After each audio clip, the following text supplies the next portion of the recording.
Hello बच्चों, let's read the question. The question says, if a nucleus with the mass number A is equal to 240 with EBN is equal to 7.6 mega electron volts breaks into two fragments of A is equal to 120 and EBN is equal to 8.5 MeV, then released energy is around option A 216 mega electron volt, option B 200 mega electron volt, option C 100 mega electron volt and option D cannot be estimated from given data. So question में बोला कि एक nucleus है जिसका mass number है 240, उसकी binding energy per nucleon given है 7.6 mega electron volt. ये दो सेगमेंट में टूट रहा है जिनके जो मास नंबर्स हैं वो सेम है और बाइंडिंग एनर्जी पर न्यूक्लियन भी सेम है। तो हमें बताना कि जो रिलीज एनर्जी होगी वो कितनी होगी। तो सॉल्व करते हैं इस प्रॉब्लम को। पहले हम यहाँ पर की कॉन्सेप्ट नोट डाउन करते हैं, ठीक है। लिखेंगे की concept.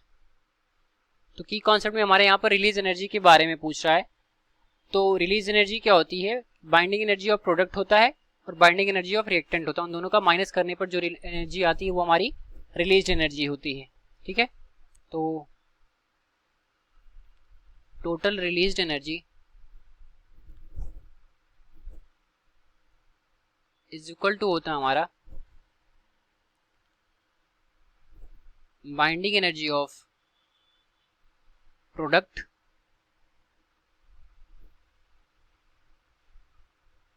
Minus binding energy of reactant. ये होता है हमारा फार्मूला। अब आते हैं हम अपने प्रॉब्लम पर। तो प्रॉब्लम में जो हमारा प्रोडक्ट दे रखा है वो दो पार्ट में टूट रहा है, सॉरी जो हमारा रिएक्टेंट है वो दो पार्ट में टूट रहा है।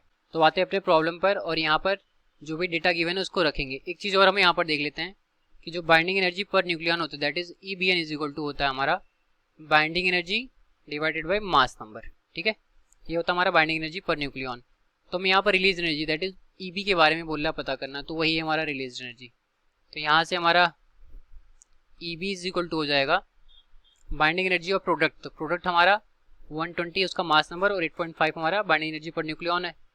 तो इस जगह 120 इंटू 8.5 प्लस 120 इंटू 8.5, ठीक, माइनस ऑफ रिएक्टेंट के लिए 240 इंटू 7.6। अब इसको हम सॉल्व करते हैं। तो यहाँ से 8.5 कॉमन ले लेंगे तो बचेगा हमारा यहाँ पर 120 plus 120 that is 240 minus 240 into 7.6। अब 240 हमारा इसमें से अगर कॉमन ले ले तो 8.5 में से हमारा 7.6 कैंसिल होगा, माइनस होगा, तो बचेगा 0.9। तो 240 इंटू 0.9 ये बचा। इसको मल्टीप्लाई करेंगे तो जो वैल्यू हमारी निकल करके आएगी वो आएगी 216 मेगा इलेक्ट्रॉन वोल्ट। अब इसको हम अपने ऑप्शन से मैच करें तो जो ऑप्शन नंबर ए हमारे सोल्यूशन से मैच करेगा जो कि करेक्ट ऑप्शन होगा। Hence A is correct. तो ये हमारे इस क्वेश्चन का correct solution. I hope you understood it well. Thank you.